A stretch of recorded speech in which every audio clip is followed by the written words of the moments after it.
오늘 우리가 나눌 하나님의 말씀은 요한복음 21장 15절의 말씀입니다.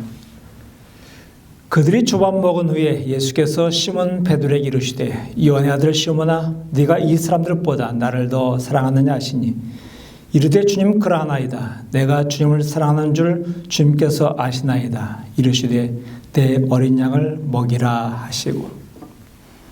지난 주간에 우리 교단의 목사님들이 오셔가지고 내부 인테리어 공사, 이 강단 공사를 좀 도와주셨습니다. 어떤 일 하나 쉽지 않은 일은 없지만은 그 중에 가장 힘든 일은 이 앞에 있던 가림막을 해체하는 일이었습니다. 전문가들에게 맡기면야 뭐 그렇게 어려울 거 없겠습니다만은 그래도 우리 목사님들이 도와주시겠다고 해서 비용도 절감하면서 공사를 했습니다. 마침 한 목사님께서 모든 장비를 또 다 갖추고 있어가지고 그 장비로 일을 진행했는데 얼마나 감사한지 모릅니다. 목사님들 덕분에 오늘 이렇게 저희들 시원하게 예배 드리게 됐습니다. 어제 또 마무리 작업을 하고 있는데 다른 교단 목사님들이 오셨습니다. 제가 마무리 작업하는 것을 보더니 그 목사님 그러세요. 목사 조목사에서 되겠느냐. 자기 교회 장로님 이런 거 잘 하시는 분 있는데 한번 부탁해 보겠다. 그때 전화를 하시더라고요. 오셨습니다. 오셔가지고는 자기가 좀 힘 닿는 데까지 도와주겠다고. 그래서 나머지 벽면과 이 천정 부분, 강단 천정 부분은 또 다음 주 화요일에 그 장로님들이 오셔서 해주기로 하셨습니다. 이 좋은 사람들을 만나니까 참 일이 참 순조롭게 진행이 됩니다. 그래서 얼마나 감사한지 모르겠습니다. 우리 인생에 있어서 만남은 참 중요합니다. 얼마나 친하냐가 아니라 어떤 사람을 만나냐가 더욱더 중요합니다. 어떤 사람은 나를 세워주지만은 어떤 사람은 나를 무너뜨리기도 하기 때문입니다. 이번에 교회를 새로 준비하면서 주변에 좋은 목사님들, 좋은 분들 많이 만났어. 그리고 그분들이 도와줌으로 얼마나 잘 됐는지 너무나 감사한 일입니다. 이런 의미에서 볼 때 예수님과 베드로의 만남은 굉장히 중요한 의미를 갖고 있습니다. 이미 이 베드로는 예수님을 부인했고 자기 뜻이 이루어지지 않는 것에 절망해서 다시 어부의 자리로 돌아갔습니다. 이때 부활하신 예수님께서 다시 베드로를 찾아가십니다. 그리고 그를 세워주십니다. 자신에게 절망하고 상황에 절망했던 바로 베드로를 다시 찾아오셔서 그에게 새로운 사명을 주시고 다시 일으켜 세워주신 것입니다. 주님과의 만남은 일어서게 하고 세워주는 그런 만남이었습니다. 특별히 우리가 읽었던 이 본문의 말씀은 예수님께서 베드로를 목자로 부르시는 장면입니다. 어떤 의미에서는 맨 처음 세워지는 교회, 이 교회의 담임 목사로 부르시는 것입니다. 베드로는 바로 이 갈릴리아 변에서 예수님을 만났고 예수님으로부터 목회자로 부르심을 받습니다. 그리고 맨 처음 세워지는 예루살렘 교회의 지도자, 즉 오늘날의 담임 목회자가 됩니다. 실로 감격스러운 순간이 아닐 수 없었을 것입니다. 그런데 이 주님께서는 베드로를 교회 지도자로 세우시면서 간단한 질문 하나만 던지세요. 질문은 간단한데 이 질문 속에는 매우 깊은 의미가 담겨 있습니다. 이 질문 속에는 앞으로 시작될 교회에 대한 예수님의 청사진이 담겨 있습니다. 교회의 철학이 담겨 있고 교회의 그림이 담겨 있습니다. 베드로는 바로 이 말씀을 통해서 주께서 원하시는 교회가 어떤 교회인지를 알아가게 됩니다. 그냥 많은 교회 중에 한 교회가 아니라 바로 그 교회 말입니다. 주께서 원하셨던 그 교회. 오늘 우리도 바로 이 말씀을 통해서 새로 시작된 바로 이 더 사랑교회가 어떤 교회가 되어야 할지를 알게 되기를 원합니다. 그저 많은 교회 중에 또 하나의 교회가 아니라 주께서 원하셨던 바로 그 교회가 되기를 간절히 바랍니다. 그렇다면 주께서 원하시는 이 더 사랑교회는 어떤 교회여야 할까요? 더 사랑교회는 바로 그 사랑의 교회가 되어야 됩니다. 바로 그 사랑의 교회. 더 사랑교회라는 말의 더는 영어의 정관사 더를 따왔습니다. 그 사랑이라는 의미를 담고 있습니다. 다시 말해 여러 사랑 중에 또 하나의 사랑이 아니라 바로 그 사랑, 오직 그 사랑을 의미합니다. 여러분 세상에는 많은 사랑이 있잖아요. 돈을 사랑하는 것도 사랑이고 권력을 사랑하는 것도 사랑입니다. 자식을 사랑하는 것도 사랑입니다. 부모가 자식 사랑할 때 얼마나 끔찍히 사랑하던가요? 애틋하게 사랑하지만 말입니다. 그런데 자식에게는 애틋한 사랑이지만은 그것이 동시에 또 다른 누군가에게는 끔찍한 것이 되기도 합니다. 우리는 그것도 사랑이라 부릅니다.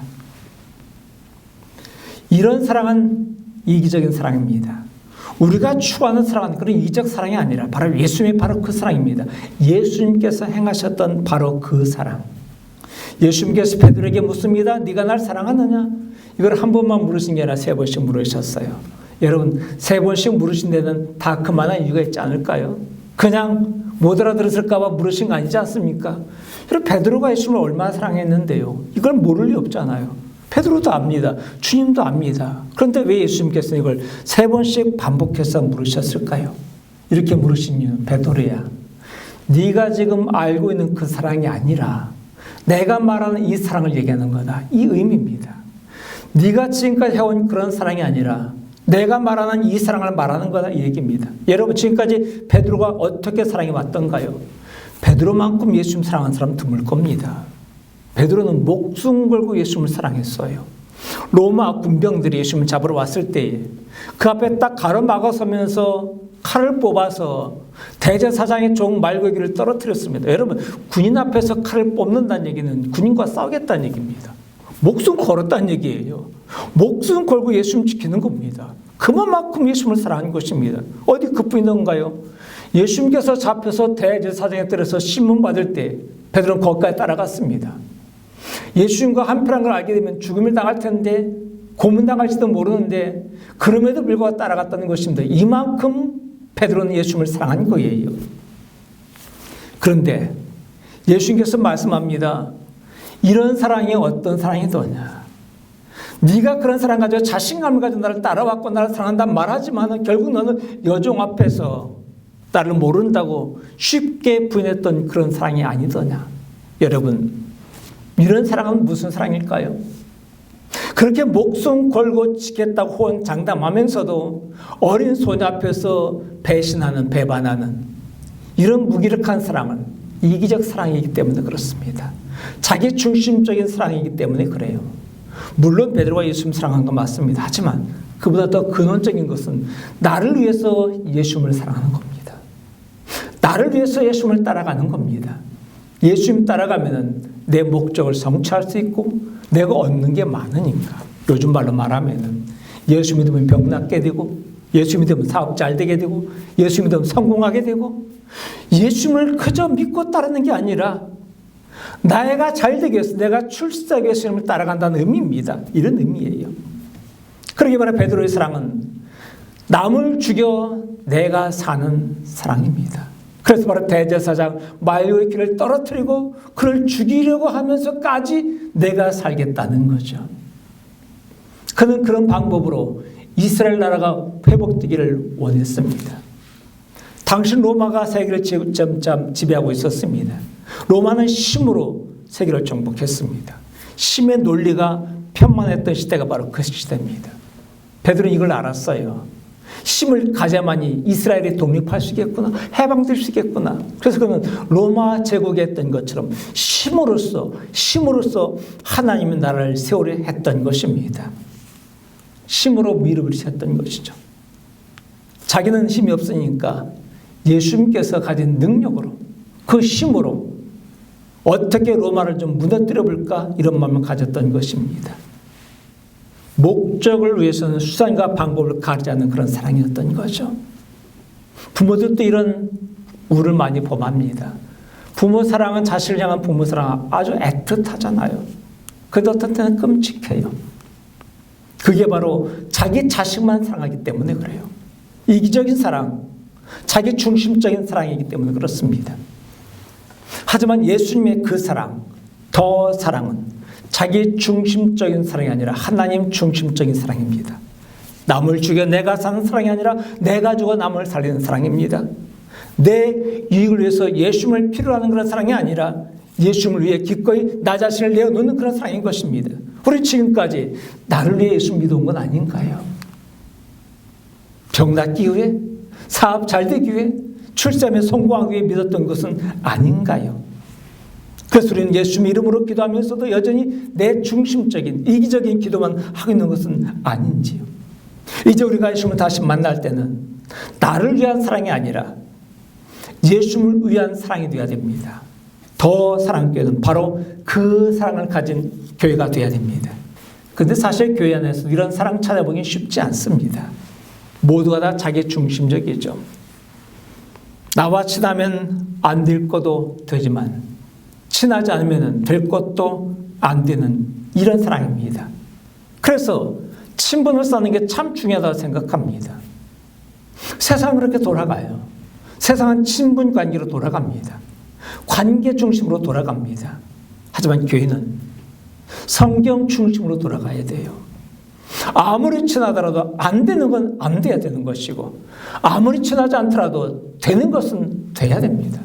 반드시 할 건 해야 됩니다. 친분 정도에 따라서 되고 안 되고가 달라지는 것은 교회가 아닙니다. 사람들은 말합니다. 그러기 위해서 우리는 소통을 해야 된다고 말하는데 여러분 소통이 뭔가요? 물론 소통 중요하죠. 이 세상도 소통을 참 중적입니다. 그런데 이 세상이 말하는 소통은 서로가 통하는 거예요. 하지만 성경이 말하는 소통은 서로가 통하는 게 아니라 주님과 통하는 겁니다. 그래서 바로 주님의 말씀으로 채워져야 제대로 소통되는 겁니다. 여러분, 저와 여러분들이 소통되기 위해서는 우리끼리 서로 통하면 되는 게 아닙니다. 중요한 것은 저와 여러분들이 주님과 통해야 돼요. 제가 주님과 통하고 여러분이 주님과 통한다면 저와 여러분은 반드시 통하게 되어 있습니다. 이게 바로 소통입니다. 예를 들어 볼까요? 예수님께서 하나님 나라를 세우시겠다고 말씀하셨습니다. 예수님께서 주님의 교회 바로 그 교회를 세우겠다고 말씀하셨습니다. 예수님께서 하나님의 나라를 세우신다고 말씀할 때 베드로는 생각했습니다. 이제사 우리도 로마 제국 같은 강력한 국가가 탄생하는가 보다라고 생각했습니다. 그래서 그는 로마처럼 힘과 권력을 가지고 정복하고 남을 죽여서 우리가 살겠다고 마음을 먹고 세워갑니다. 하지만 주님의 생각은 달라요. 주께서 말씀하시는 하나님의 나라는 로마 제국과 같은 그런 나라가 아닙니다. 나이가 낮아지고 내가 나를 내줌으로 말미암아 사랑으로 세워자는 그 나라, 나를 비움으로 말미암아 내가 죽음으로 말미암아 남이 살 수 있는 그 나라. 그래서 바로 주님께서는 칼과 권력으로가 아니라 바로 십자가로 이 하나님 나라를 세우신 것입니다. 자, 이 주님의 뜻을 모른다면 하나님 나라를 세워가자라 말할 때에 베드로는 칼 들고 나설 것입니다. 오늘 많은 사람들이 그래요. 하나님을 위하여 교회를 위하라고 말하면서 하나님의 방법이 아닌 자기가 알고 있는 방법 가지고 칼을 뽑아들고 칼로 설쳐댑니다. 회사에서 하던 그대로 그 방법 가지고 교회에서 하려고 합니다. 회사는 어떻던가요? 회사 능력 없으면 해고시키는지 요즘은 해고도 제대로 못하죠. 함부로 해고시킬 수 없습니다. 그래서 한직으로 발령내버리고 맙니다. 이게 회사입니다. 어떤 권력과 끈이 닿으면은 이 끈 때문에, 친분 때문에, 관계 때문에 일이 잘 풀리고 아니면 안 풀리는 게 세상입니다. 하지만 교회는 그렇지 않아요. 하나님의 나라는 실력으로 돌아가는 게 아닙니다. 그러기에 교회는 실력 없다고 목회자 함부로 자르면 안 됩니다. 그건 교회가 아니죠. 자기 중심적인 사람, 교회를 위해서라고 말하지만은 사실 교회를 위해서라고 말하는 그것은 결국 자기 중심적일 수밖에 없는 겁니다. 예수님께서 말씀하시는 것은 그런 사랑이 아닙니다. 얘야, 그런 사랑이 아니라 내 사랑, 바로 그 사랑 가지고 사랑하기를 원한다. 더 사랑교회는 이런 사람의 사랑이 아니라 바로 그 사랑, 주님의 사랑으로 사랑하는 교회가 되기를 간절히 바랍니다. 너를 죽여 내가 사는 사랑이 아니라 나를 죽여 네가 사는 이런 사랑 말입니다. 그래서 바로 더 사랑교회가 이 사랑을 받은 자리에 모여서 함께 찬양하고 하나님께 영광 돌리길 바랍니다. 이 사랑으로 움직이는 교회가 되기를 간절히 바랍니다. 이제 두 번째 더 사랑교회는 더욱 더 사랑하는 교회가 되어야 됩니다. 이 더라는 말의 의미는 더욱 더라는 의미도 담고 있습니다. 오늘 본문에서도 예수님께서 베드로에게 묻습니다. 네가 나를 더 사랑하느냐? 더 사랑하느냐? 15절 말씀 보십시오. 그들이 조밥 먹은 후에 예수께서 시몬 베드로에게 이르시되 요한의 아들 시몬아 네가 이 사람들보다 나를 더 사랑하느냐 하시니. 예수님께서는 바로 베드로에게 네가 더 사랑하느냐로 이렇게 구체적으로 질문하셨습니다. 여기서 더 사랑하는 말의 질문의 의도는 두 가지로 해석이 돼요. 첫 번째 해석은 사랑의 강도로 해석이 됩니다. 사랑의 정도. 우리 개역개정 성경처럼 이 사람들이 나를 사랑하는 것보다 네가 더 많이 나를 사랑하느냐, 이 사람들보다 네가 더 큰 사랑 갖고 있느냐, 이런 사랑의 정도를 묻는 질문입니다. 두 번째 해석은 사랑의 대상에 관한 해석입니다. 우리 성경에도 이 더라는 말씀 앞에 문구가 숫자가 있고 숫자 따라 밑으로 내려가면은 또는 이것들보다라고 기록되어 있습니다. 이 단어는 이 사람들보다라는 이 단어를 이것들보다라고 번역이 가능한 거예요. 쉽게 말하면 이겁니다. 네가 재물보다, 권세보다, 네 성공보다 나를 더 사랑하느냐? 바로 이 질문이 되는 것입니다. 어떤 해석을 취하든 간에 이 더라는 말의 의미는 더욱 더라는 말의 의미를 갖게 됩니다. 여러분, 예수님께서는 베드로에게 많은 걸 요구하지 않으셨어요. 단지 하나, 더욱 더 사랑하라고 요구하셨습니다. 주님은 우선적 사랑, 최고의 사랑을 요구하셨습니다. 이것저것 사랑해 보다가 남는 사랑이 아니라 맨 먼저 주님을 사랑하고 우선권을 드리고 그리고 최고의 사랑을 드리는 이런 사랑을 요구하셨던 것입니다. 세상의 성공을 사랑하면서도 주님도 사랑하는 그 사랑이 아니라 주님을 사랑하는 사랑이 되어야 된다는 것입니다. 근데 솔직히 우리가 그렇게 되는 건 쉽지 않잖아요. 사람이기 때문에 말입니다. 쉽지 않다는 걸 주님도 아십니다. 그런데 그렇게 말씀하셨던 것은 능히 가능하기 때문에 그래요. 우리는 쉽지 않습니다. 그래서 우리는 겸손히 엎드려야 됩니다. 주님, 저는 부족합니다. 부족합니다. 납작 엎드려야 돼요. 큰 소리 치지 말고 말입니다. 베드로가 바로 이런 사랑의 길을 걸어갈 수 있었던 것은 바로 자신의 믿음이나 자신의 실력이 아니었습니다. 그것은 바로 오직 성령의 능력이었던 거죠. 그래요. 우리가 성령으로 충만해질 때 우리는 더욱 더 사랑할 수 있습니다. 더욱 사랑하지 못하는 것을 솔직히 인정하고 엎드릴 때 성령께서 힘을 주시고 성령께 주시는 능력으로 사랑할 수 있게 됩니다. 더 사랑교회가 이런 교회가 되기를 간절히 바랍니다. 이제 더 사랑교회는 세 번째, 더불어 사랑하는 교회가 되어야 됩니다. 더불어 사랑하는 교회. 더라는 말의 의미는 더불어라는 의미도 갖고 있습니다. 이것은 다시 말해서 더불어 사랑은 이 사랑이 흘러가게 하라는 것입니다. 사랑이 흘러가게 해라. 앞에서 말씀드린 것처럼 주님의 사랑은 내가 죽어 남을 살리는 사랑이에요. 여기서 멈추는 게 아니라 내게서 가둬지고 멈추는 게 아니라 이 사랑이 흘러 넘쳐서 다른 사람이 흘러가야 된다는 것입니다. 이 흘려보내는 사랑이 더 사랑의 의미입니다. 예수님께서 베드로에게 한 말씀 여러분 귀담아 들어보십시오. 예수님께서 베드로야 네가 나를 더 사랑하냐라고 물으셨습니다. 주님, 제가 주님 사랑하는 줄 주께서 아시지 않습니까? 라고 베드로가 대답하자 예수님께서 한마디 더 하시죠. 그래, 그럼 내 양을 먹여라. 내 양을 먹여라. 다시 말해, 네가 나를 사랑하는 거 끝나지 말고 네가 나를 사랑한다면 이 사랑이 양떼들에게 흘러가도록 하라는 것입니다. 이 사랑을 네게서만 가두지 말고 다른 사람에게로 펼쳐 나가라는 뜻입니다. 그러면서 양떼를 먹여라, 내 양을 쳐라라고 말씀하신 것은 목자의 심정 가지고 사랑하는 의미를 가지고 있는 거죠. 여러분, 목자의 심정이 뭘까요?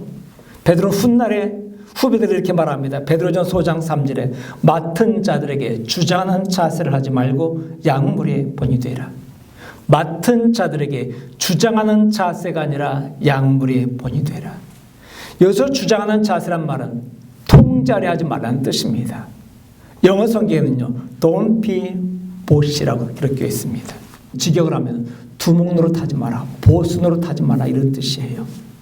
요즘 말로 갑질하지 말라는 의미가 되겠습니다. 세상은 힘을 가지면 그 힘을 가지고 갑질하려고 그래요. 남을 통제하려고 합니다. 남을 짓밟으려 합니다.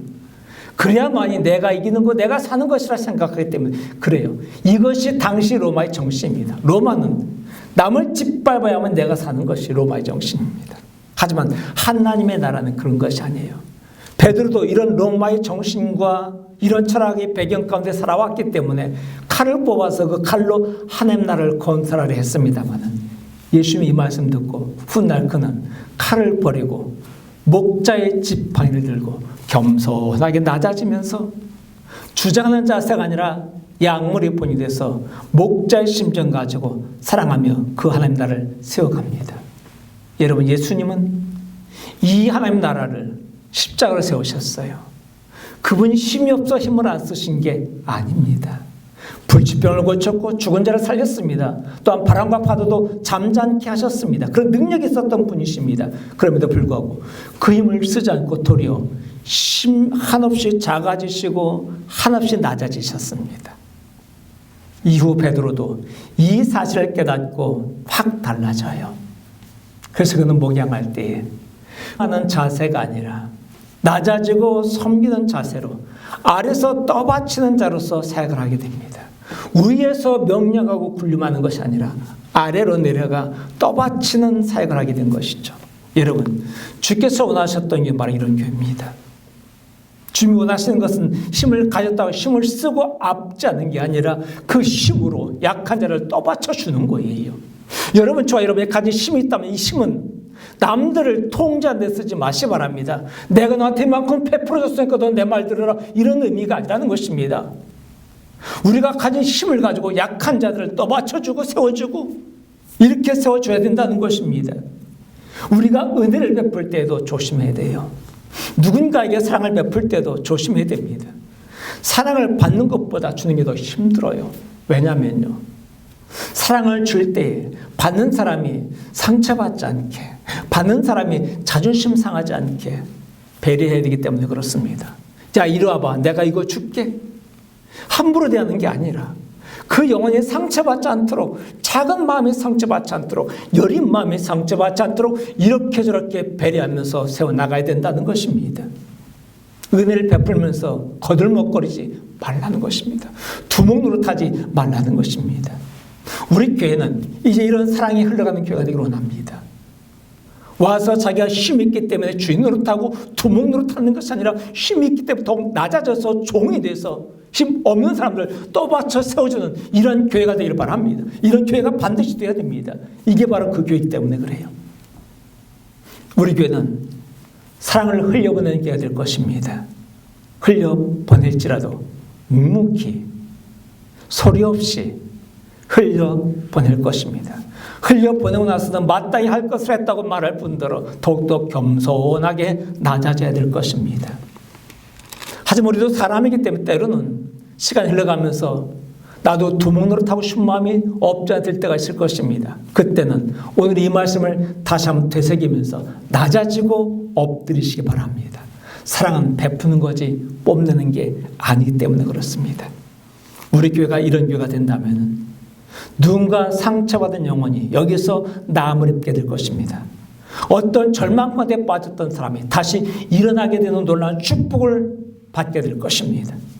오늘 우리 주님은 절망한 베드로를 찾아가 다시 세워주셨습니다. 그리고 네가 날 사랑하냐는 단 하나의 질문만 던지셨습니다. 우리가 그런 사랑으로 세워가기를 원합니다. 이 교회는 또 하나의 교회가 아니라 주께서 원하셨던 바로 그 교회가 되길 바랍니다. 그래야 사람들이 더 사랑교회를 만난 것이 내 생의 최고의 축복이라고 그런 고백이 나올 수 있기를 바랍니다. 그러기 위해서 예수님의 그 사랑으로 더욱 사랑하되 더불어 사랑하는 교회가 되어 이 세상에 소망의 빛이 되기를 간절히 축원합니다.